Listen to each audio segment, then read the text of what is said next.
Understanding the dominant seventh in music theory.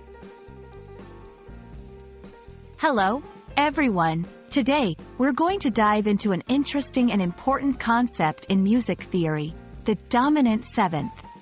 Whether you're a budding musician, a seasoned pro, or just someone curious about music, understanding this term will enrich your musical knowledge. So, let's get started. The dominant seventh is a type of chord used in music. It's formed by taking a dominant triad, a major chord built on the fifth note of a major scale, and adding a seventh note.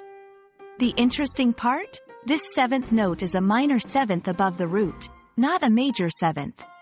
This combination creates a unique sound that is both harmonically rich and slightly tense. Let's break it down further. Dominant triad consists of the root, major third, and perfect fifth notes of a scale. Minor seventh. This is the seventh note added to the triad, and it's a whole step lower than the octave of the root note. Together, these create the dominant seventh chord, which has a distinct sound and plays a crucial role in music, especially in blues and jazz. In music, the dominant seventh chord often serves a specific purpose.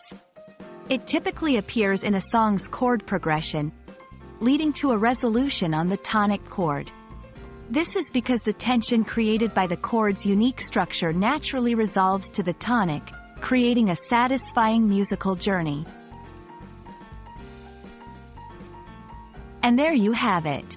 The dominant seventh chord is not just a set of notes but a powerful tool in music composition and harmony.